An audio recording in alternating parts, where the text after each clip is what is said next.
We all know Abimael Guzmán, the greatest enemy in the history of Peru, that deranged genocidal maniac who called himself President Gonzalo and considered himself the fourth sword of communism. His name still echoes in the collective memory as a painful and persistent echo, impossible to silence. It's inevitable.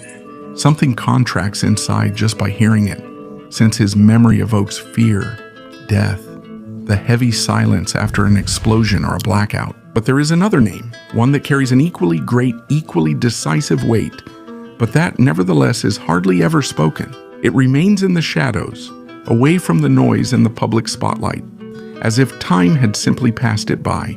But he was a fundamental person in the construction of the horror. Augusta de Yanira La Torre, the relentless comrade Norah, the first wife of Abimael Guzmán. Her name does not repeatedly appear in the headlines of official accounts, but those who knew her know that she was not a decorative figure of a first lady, nor just the emotional support of the visible leader. Norah didn't just accompany or follow, she led, recruited, planned, decided, commanded. And she was just as responsible as Abimael Guzmán himself for the birth and growth of that bloody delusion called Shining Path. Or maybe even a little more, and in this story I'll tell you why, from the motivations that shaped her fanaticism to her tragic and disturbing end. Let's start from the beginning. One block from the Plaza de Armas in Huamanga is Tres Mascaras Street. At number 312, there's a small house with a discreet facade and a narrow door. In April 1962, that house was rented by Carlos Rolando La Torre, who moved in there with his wife Delia Carrasco and their 4 children, Carlos, Boris, Augusta, and Gisela. Of course, Carlos and Delia never imagined that their third daughter would become the greatest genocidal figure in the history of Peru, nor that they themselves would help make it happen. Carlos did not come from a humble family. His mother owned the Iribamba estate, whose 300 hectares stretched across the Uricocha Valley, near Huanta, a warm city 50 kilometers from Huamanga. The estate was managed by his brother Luis, while Carlos worked at a branch of the Banco Popular in Huanta, until he was accused of embezzling money. A dark episode, a definitive break that led to his escape. Because of this scandal, Carlos left his city and moved to that small house in Huamanga, where he got a job at the Social Security office. And the family ended up settling in that place, without suspecting it would be a decisive environment for Augusta's future, even though he was the son of landowners. Carlos was a convinced communist, a fervent follower of the ideas of Lenin and Marx, and he called himself Comrade, Spartacus. He believed that the revolution was not only necessary, but inevitable. And those convictions were not confined to private speeches. He brought them into his home, to the family table, to the daily upbringing of his children and all of them. The one who absorbed those lessons most deeply was his third daughter, Augusta de Yanira La Torre. She was born in the city of Huanta on the 25th, and studied at the Maria Auxiliadora private school, an institution run by nuns where discipline, order, and obedience were central values. On the surface, she seemed like a normal girl, but even then she began to show traits that set her apart from the rest. A rebellious character, a somewhat confrontational and aggressive attitude, and an early tendency to question all forms of authority. She wasn't satisfied with accepting things as they were. She needed to understand them, to transform them. From a very young age, she was exposed to an environment where political activism and social protest were part of everyday life. That's how things were at home, and Augusta grew up fascinated by that ideology, by the readings her father suggested to her, by the passionate speeches that spoke of struggle and vindication, by that persistent idea that the uprising of the people against the system was the only solution. That's why, after finishing high school in 1962, she decided to join the ranks of the Communist Party of Peru. She had decided it since she was just a child, to start a path of activism that would not only define her life, but also the lives of many others. That same year, after turning 17, she decided to follow the same professional path as her mother, Delia Carrasco Galdo, a primary school teacher. So she applied to the Ayacucho Women's Normal School, a boarding school technically for the most academically outstanding students or for those from well-off families. Augusta not only managed to get in, she ranked 4th in the entrance exam, which earned her a full scholarship. An early recognition of her discipline and intelligence during her time at the normal school. Her performance was outstanding, and at the end of the first year, she had the highest average in her class, with religion being her strongest subject. Her classmates from that time remember her as an introverted girl, with great intellectual ability and remarkable beauty. Her delicate features made her stand out naturally, although she seemed to pay no attention to it. She wasn't interested in fashion or personal vanity. Her world was austere, methodical, and focused. Her life revolved almost exclusively around her studies and the meetings of the Communist Party. Each time, she felt more convinced by the concepts she learned there, by the speeches she listened to, and by what they promised. Because of her father's constant influence, who passionately recited Lenin's lessons and praised the progress of the Russian Revolution. But for Augusta, the activities of the Communist Party were no longer enough. She needed to go further. Over time, she began to feel that the women's normal school could not offer her what she was really looking for. It was too religious, lacking true political activism. It was a space of containment when what she needed was a place for confrontation. It was then that her attention turned to the National University of San Cristobal de Huamanga, the one located just a block from her house, an institution that in those years was experiencing an effervescent intellectual climate, deeply politicized, full of debates, slogans, and revolutionary ambitions, all thanks to the intentions of its rector, Efrain Morote, and the recently promoted head of personnel, Abimael Guzmán, who had just received a vote of confidence, necessary to launch an ambitious plan to train and educate teachers, shaping them into true ideological vehicles, capable of efficiently transmitting the revolutionary doctrine. The strategy was clear: to slowly infiltrate those ideas into the minds of their students and thus gradually transform them into militants of a revolution that was already beginning to take shape. In silence, Augusta arrived in that environment. Her profile was exactly what Morote and Guzmán were looking for. She felt and thought the same way. The pieces were starting to fit together, but something else happened, a decisive event. Professor Abimael, at that time a radical idealist, still in the midst of transforming into the monster he would later become. But he still hadn't committed any crime. He fell in love with her, that 17-year-old girl with a unique character. It wasn't a casual encounter, it was a deep, mutual, fatal attraction. Augusta was a very attractive woman. She had hazel eyes, a well-shaped nose, and a sweet smile, one of those that seemed to reflect kindness, tenderness, and fragility. But she was the complete opposite. Augusta was straightforward, impulsive, radical, direct to the point of discomfort, totally detached from social conventions. She didn't fit the mold. They seemed to impose on her. It was obvious that she came from the petite bourgeoisie, but even so, she thought obsessively about the poor, about the forgotten classes. She talked about them constantly, about the urgent need to radically transform the system until they were redeemed. When she wasn't doing that, she could seem quiet, even shy, but she wasn't. She observed, analyzed, measured. Behind that silence was a clever, calculating mind, and above all, an uncommon boldness. Augusta didn't seem to be afraid of anything. She was brave, self-sufficient, and possessed a conviction that allowed no doubts or setbacks.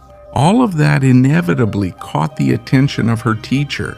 Augusta was not only the ideal student, she also seemed to be the perfect companion for a revolution that had no name, but would eventually be shaped in her image. The relationship began outside the classroom.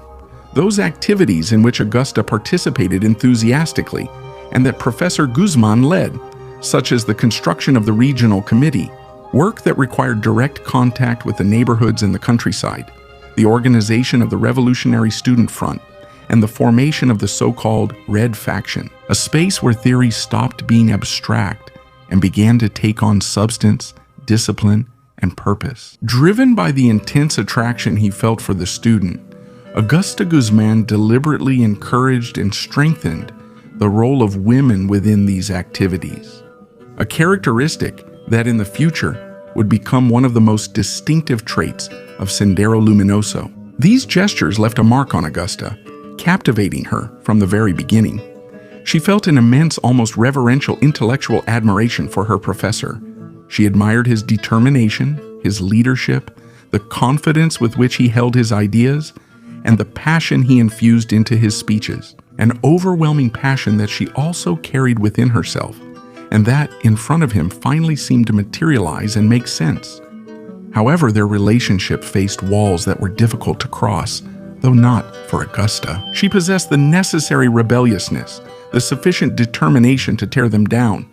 She paid no attention to social norms and was not concerned about the judgment of others. In fact, this kind of obstacle attracted her even more. This characteristic would be fundamental for the relationship to overcome the prejudices of that time in that very conservative and judgmental city.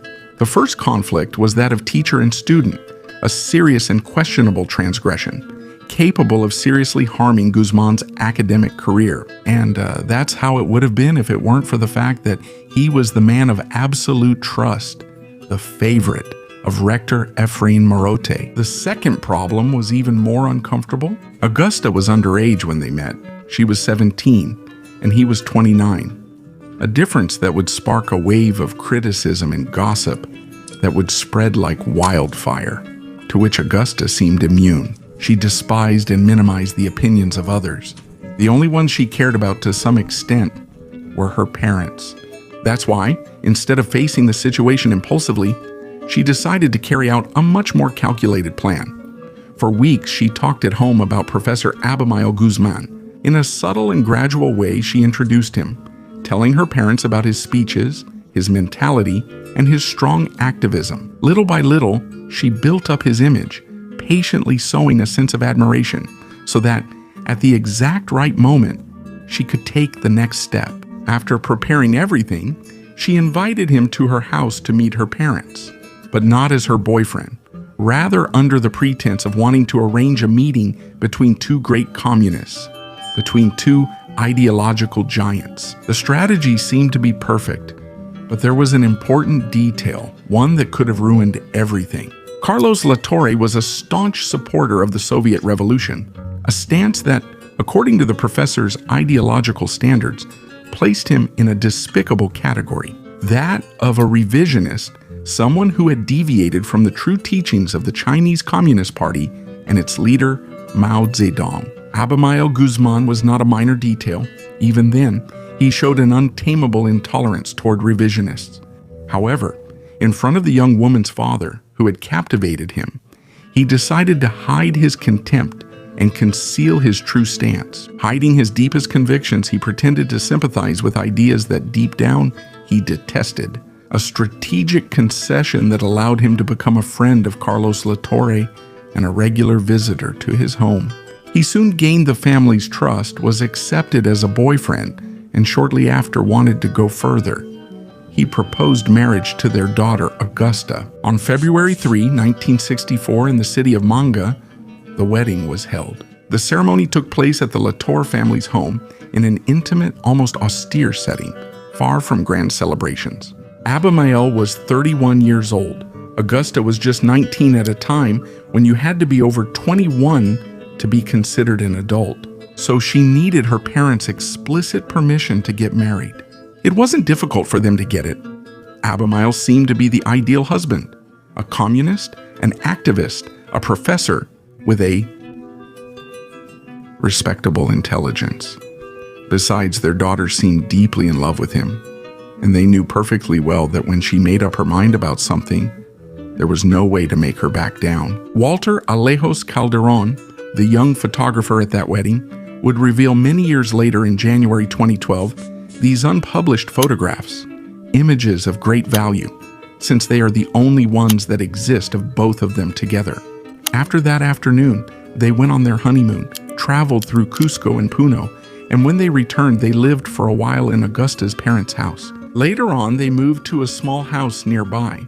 Although they still frequently returned to the family home, especially at lunchtime, Augusta hated cooking as much as she hated other household chores. She never fit the traditional mold of a woman of her time and city, but there was something she intensely longed for: to become a mother, despite a central place in her imagination. But there was a big problem, one she hadn't wanted to pay attention to. She didn't menstruate, and the concern arose after she got married, so she went to several specialists looking for answers. But they all agreed on the diagnosis. She suffered from infantile ovaries, a genetic condition that prevented the normal development of her ovaries, causing them to remain like those of a little girl. The conclusion was definitive: Augusta would never be able to be a mother. When she received the news, she had just turned 20 and had already completed more than half of her education degree. But even so, she made a drastic decision to abandon her studies. She argued to everyone that if she couldn't have a child of her own, there was no reason to educate other people's children. So she wouldn't be a teacher, she wouldn't follow in her mother's footsteps. This was a turning point, perhaps the biggest of all. Because of this, Augusta devoted herself completely to political work.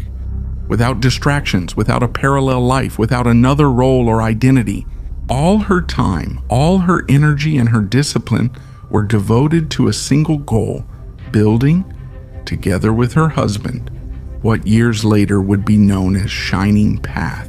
I think that maybe, and this is just a conjecture, if she had been able to become a mother, Augusta wouldn't have found the time, the absolute availability, or the desire to dedicate herself. The pursuit of power through weapons for terrorist causes. Maybe she and her husband would have just been theorists, spreaders of ideas like so many others, and they wouldn't have pushed each other to sacrifice everything in the attempt to plant the teachings of Mao Zedong in Peru. Maybe their lives would have taken a different course. Maybe they wouldn't have become what they ultimately became. But Augusta couldn't be a mother, and the story was written differently. Maybe, just maybe, that congenital anomaly that prevented her from having children was the butterfly effect that ended up costing thousands of people their lives. And now I'll tell you why. If you're enjoying this story, I invite you to subscribe to the channel and leave a like. It's the best way to support this content and help more videos like this keep coming. After deciding to leave university, Augusta and her husband devoted themselves diligently, day and night, to building it. There was no longer room for a conventional life. The idea of starting a family had been left behind. Her parents not only accepted that decision, but also chose to collaborate with her political project. They made the Irabamba family estate available, and it became a place for organization and training. There, the first cadres began to form, the initial nuclei that would gradually give shape to an increasingly rigid structure. The historical moment was in their favor. During those years, the guerrilla victories of Fidel Castro and Che Guevara in Cuba had a huge influence on Latin America. Revolution seemed possible, close, within reach. That atmosphere was taken advantage of by the couple to move forward with firm steps toward their final goal. One of the most important was, without a doubt, the trip to the People's Republic of China. The Communist Party decided to finance the trip for both of them as a clear sign of support for their project and Lima's political prospects. Zurich, Switzerland. From there they traveled to Prague. Czechoslovakia was the first communist country they set foot in. The next stop was Moscow, the political and ideological heart of the Soviet world. And finally Beijing, the final destination, the seat of President Mao Zedong, the great role model, the absolute idol of both of them in Beijing. They would study at the Political Cadre School, an ideological training center founded by the Chinese Communist Party, intended exclusively for foreign militants. Its focus, specifically, was to train revolutionary leaders, men and women, prepared not only to understand the doctrine, but also to apply it and spread it in their countries of origin. Augusta and Abimael did not arrive as ordinary students, but as part of a high-level political group, as cadres with leadership potential. There, they received thorough training in 8 major areas of study. International situation. Here, they learned to interpret world politics as an ideological war, identifying enemies, even within communism. General political line. A course that established the strategic principles of Maoism and the idea that politics should subordinate everything. Economy, culture, morals, private life, Chinese democratic resolution. There they were taught about the fundamental role of the peasantry as the driving force of the revolution. The course on the struggle for land and anti-feudalism went even further. There, social conflict was presented as the real fuel for change, and violence as a legitimate and necessary means to destroy the old order and make way for a new one. United front. They learned to weave alliances between different social classes, workers, peasants, and dissatisfied petty bourgeoisie. Party building was one of the central pillars of their training. There they taught the idea of a closed, vertical, hierarchical party where the ideological line should not be questioned. Finally, the circle closed with clandestine and democratic work. The circle closed, clandestine, democratic. At the end of these courses, they were transferred to the military school to begin a new stage that would complete the process. It was time to leave theory behind and move on to the practical part. Ambushes, assaults, kidnappings, movements, and most importantly, the destruction of material using explosives. They were taught how to prepare demolition devices, since these were considered a legitimate and everyday tool, every day within the so-called People's War. Their goal was not only to cause material damage, but to create a deep psychological impact, to instill fear, to demonstrate power. Within that context, they were instilled with a deeply dangerous idea that anything could be detonated, that there were no limits, that everything was allowed, as long as it was done in the name of the cause. A relentless logic in which the end justified everything, from car bombs to the instrumental use of dogs or even children. After all, the psychological damage wasn't a side effect, but the very essence itself. Those lessons wouldn't stay in the classrooms when they returned to Peru. They would be applied rigorously, since in China they didn't just learn procedures and tactics, but something much deeper and more dangerous. The conviction that ideology could override any moral limit, that there should be no guilt, since every harm, every death was a necessary sacrifice. And once that premise is accepted, all barriers disappear. The inner restraint breaks and ethics cease to exist. There are no more dilemmas, no doubts, no humanity to preserve, only the mission remains. In that process, they were not only radicalized, but slowly stripped of their humanity. Until that moment, Augusta had been just an idealist, a woman sensitive to poverty, concerned about the misery of the peasants and about the failures. Country of her initial indignation still retained human traits, but when she returned from China, something broke. The utopia of the communist revolution was engraved in her mind, and more than ever she became convinced that the only possible way out was armed struggle. The People's Revolution, the total uprising. He knew that this path would bring the death of thousands of innocent people, but it was no longer a moral dilemma. It had become a price worth paying. Augusta became ruthless, a woman incapable of recognizing cruelty, and she was not alone in that delusion. The couple, more passionate than ever, returned to Peru, but not to Ayacucho. They realized that together they couldn't be as effective as they could operating separately. The revolution demanded rapid growth, expansion, simultaneous presence on different fronts. So each one took on a different task. Abimael Guzmán settled in Lima to focus on ideological work, while Augusta went to Cajamarca with a clear and direct mission to begin the direct indoctrination of the peasants. Since 1966, she became a woman constantly on the move, a political nomad, jumping from town to town with brief but productive stays. She carried a well-prepared speech and distributed it throughout different parts of the country, adapting it to each reality, to each audience. Augusta also had a fundamental advantage, one that Abimael didn't have. She spoke the Quechua language perfectly, and that mastery gave her an immediate closeness with the Quechua-speaking communities. She wasn't a stranger. She didn't speak from above. She presented herself as someone who understood their reality, their pain, their exclusion. For many, her presence conveyed an unprecedented feeling, the idea that at last, the voice of their communities was finally being heard, that a real project was taking shape. This time, change seemed possible. That feeling was key and allowed Augusta for almost 3 years until 1969 to recruit hundreds of activists, not through direct imposition, but by sowing a powerful illusion, the promise of a country without poverty, and a dangerous conviction that power had to be born from chaos, from the rifle. It became a church expert at doing so, at identifying frustrations and channeling resentments, at turning that discontent into ideological obedience. But that year, 1969, she had to stop. The money her husband had saved, as well as what both her parents and the Communist Party had provided them, it was about to run out. It was time to go back to work, to regroup. So they decided to return together to San Cristobal de Huamanga University, where they encountered a decisive surprise. The number of students had grown considerably. That detail would be fundamental for what was to come, since they had a fertile ground before them, a wide universe of students from humble backgrounds, exposed to precarious conditions and promises of change.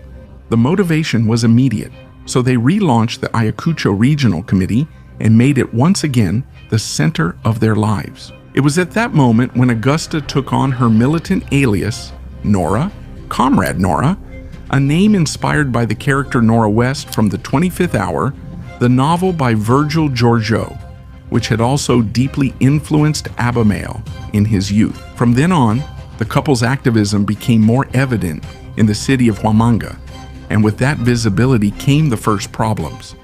The landlords began to reject them, since the houses they occupied quickly turned into meeting centers, gathering points for comrades, students, peasants, and bohemians. That forced them to move over and over again.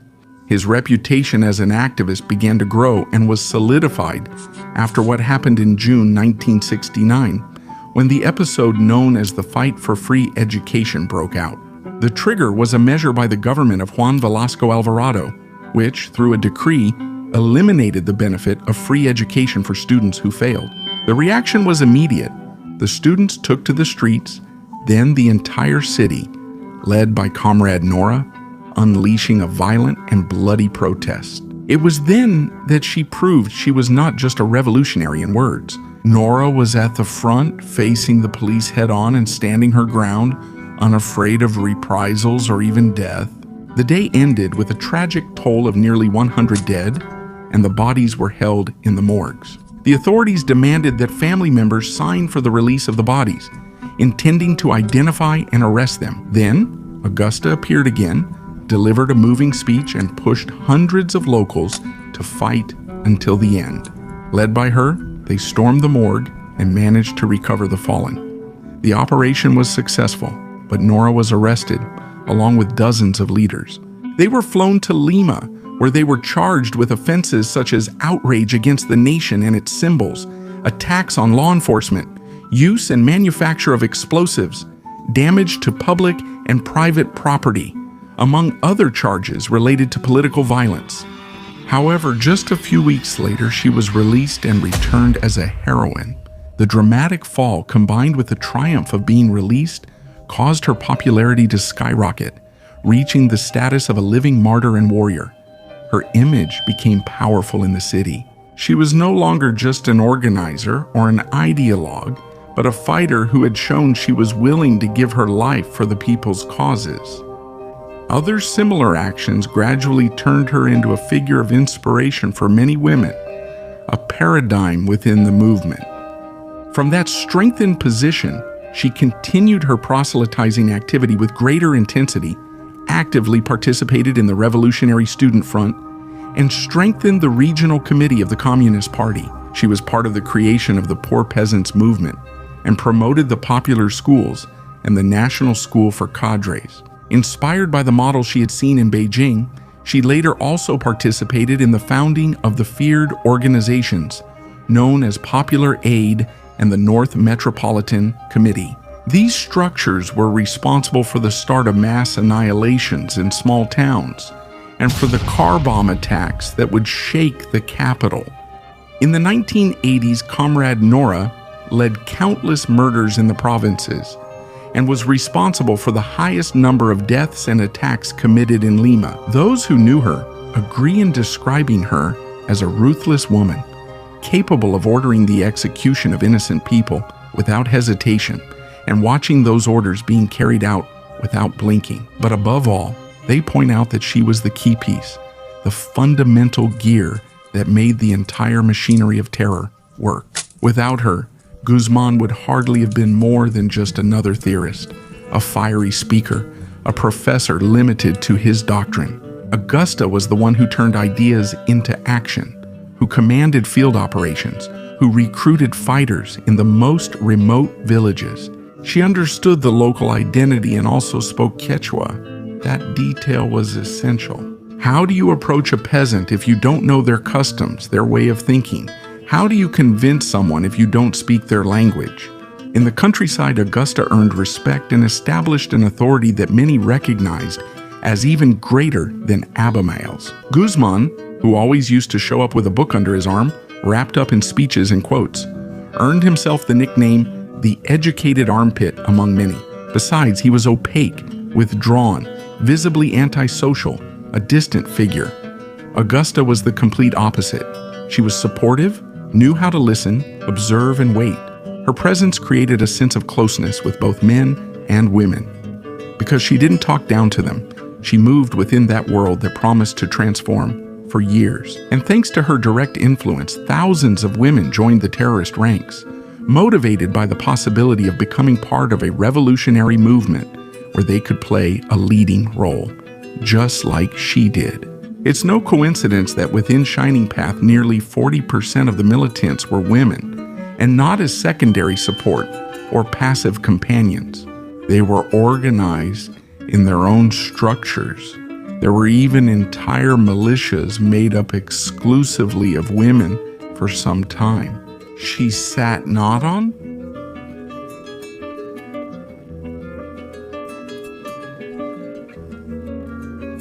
Located in perhaps she.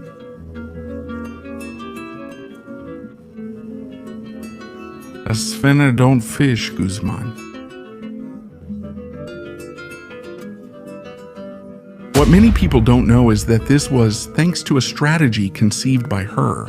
Augusta was the main architect of President Gonzalo's image, the author of the slogan of Gonzalo Thought, a myth, a complete lie.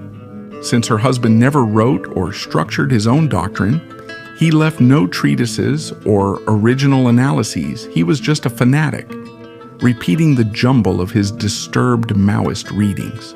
His discourse was not innovative. It was nothing more than an obsessive reiteration, a constant paraphrasing of what others had written. The rest was political marketing. Augusta understood it clearly. She knew that the macho masses, by nature, needed to idolize the figure of a man. This would be more feared and influential, more mobilizing than that of a woman, no matter how respected she was. So she devoted herself to spreading, upholding, and defending the non-existent ideology. Gonzalo set out to forge among the militants a model of absolute recognition, blind loyalty, and total veneration toward the image of the party's supreme leader. The creator of legions, the so-called greatest man of the present era, Augusta devoted herself completely to marketing this lie, repeating it until it was engraved in the collective mind, until it stopped seeming like an invention. And as we know, the strategy worked.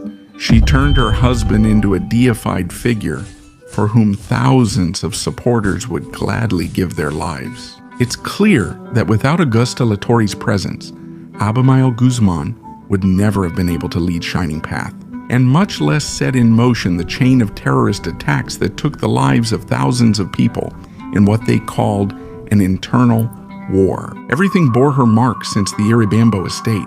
The law of the law, the law of the law of the law of the law of the law of the law.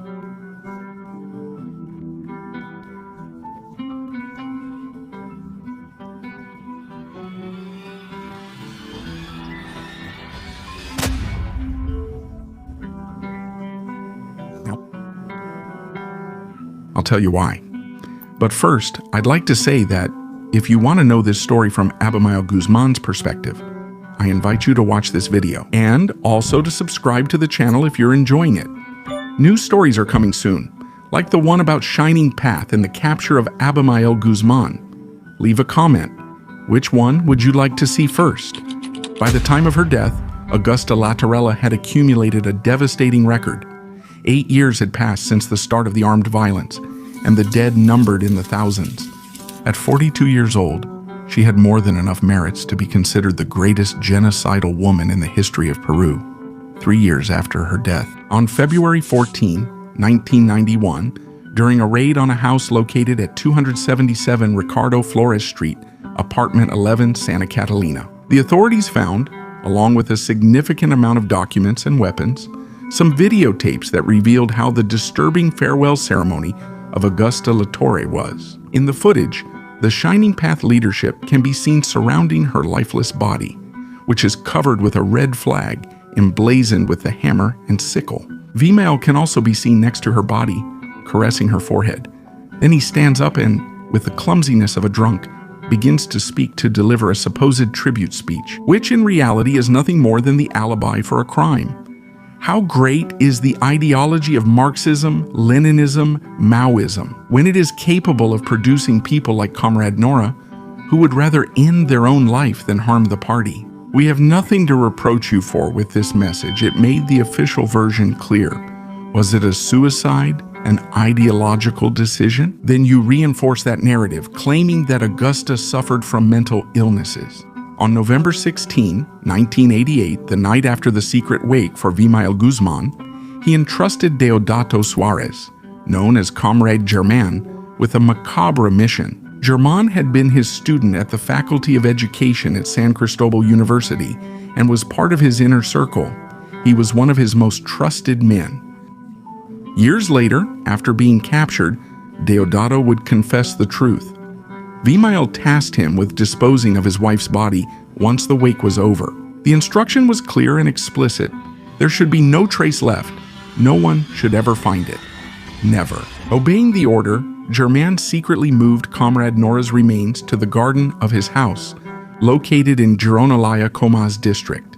There, the body remained hidden for almost 3 years, until March 1992. It was at that time that it had to be urgently removed due to the imminent risk of a police discovery. Bodies speak, and Abimael knew that perfectly well. That's why he sent the ringleader, Giovanna Pardave, and 3 other members to desecrate his wife's grave and make her body disappear forever. What information would an autopsy have revealed? That's something that will never be known. Augusta's body was never found. No one ever saw her again after that private and secretive wake, to which even her parents, Carlos Latorre and Delia Carrasco, were not invited. Abimael never allowed anyone to see the body. He never gave any explanations. But why did he do it? Why did he decide to end the life of his wife, his partner, his companion? The truth began to come to light weeks later, when the romantic relationship between Abimael Guzmán and Elena Iparaguirre was revealed. Comrade Miriam. It was no secret that Miriam had maintained a close relationship with Gonzalo and with Norah since 1975. She was third in the chain of command and a close friend of Augusta. But after her death, she didn't hesitate to take her place, not only as the party's number 2, but also at her husband's side. The replacement was immediate, too quick not to raise suspicions. From there, one of the strongest theories emerged, that Augusta was murdered by them in complicity, motivated by the desire to live a relationship without such a powerful and influential figure standing in their way. Norah was not just another wife. She was a leading director with enormous influence within the organization, so great that she represented a real threat to Guzmán's leadership. That's the second theory, that Abimael eliminated her because he felt threatened by her. The third theory holds that her death was the result of the severe political disagreements that had begun to arise within the couple. And in a fanatical and radical movement like Shining Path, where reality had been completely distorted, was this, quote, a tactical rule? That personal differences could be tolerated, even ignored, but political and ideological disagreements. Never. In that absurd and twisted logic, thinking differently could justify a death sentence. This version gained strength with the testimony of Oscar Ramirez Durant, known as Comrade Feliciano, according to his account. A month before Norah's death, the first Congress of Shining Path was held, convened to discuss ideological guidelines and make strategic decisions. There, the tensions between the spouses surfaced harshly. Norah opposed certain military proposals that involved excessive annihilation in some peasant sectors. Her public stance was not based on humanism, but on a strategic logic, yet it still represented dissent. The session was so tense and heated that those present called it the struggle of two lines. There are then three hypotheses, and most likely all three are true. That Augusta was eliminated not for just one reason, but for the sum of all of them. The only version that was never accepted is that of suicide, especially among those who knew Comrade Norah Elvira closely, not even the carrot. Comrade Juana had strong reasons to believe that it was a big lie. Weeks before, she had shared intense activities with Augusta, in which she seemed as committed and focused as ever, motivated, with no signs of personal breakdown or exhaustion. She wasn't the only one convinced of it, but she was the only one who dared to confront them. With fury and courage, she wrote a letter that was a direct challenge addressed to Elena Aparaguirre. In it, she demanded that the party start an internal investigation and show concrete evidence about the true cause of her friend's death.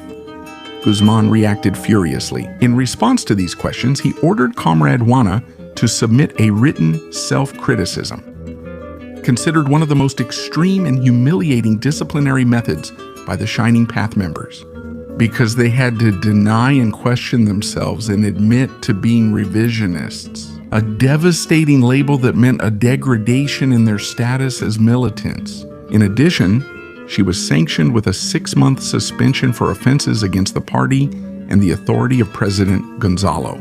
Supreme leader of the world revolution, that's what the official document said. The message was clear.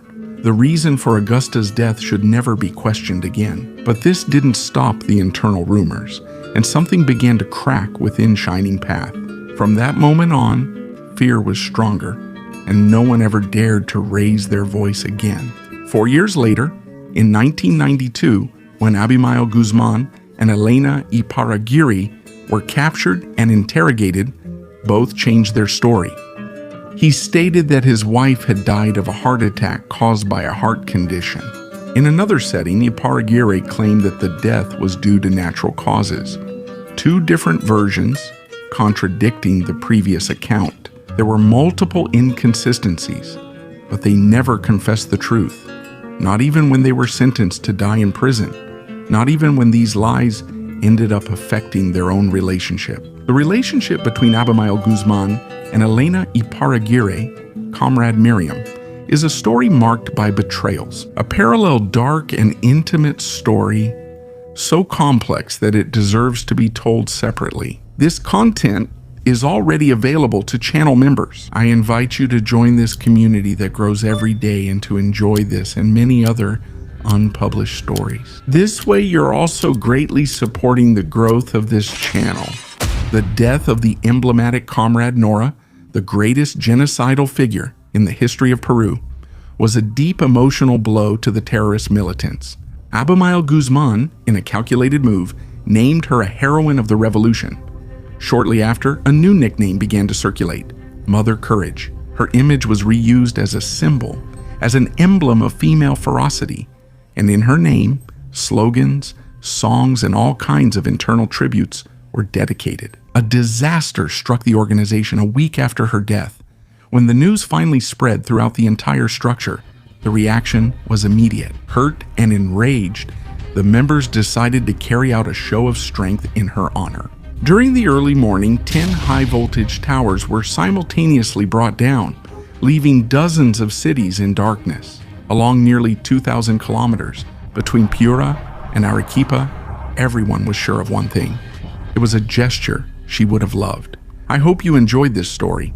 The story of Shining Path and everything it did to the country is still pending, as well as the fall of Abimael Guzmán.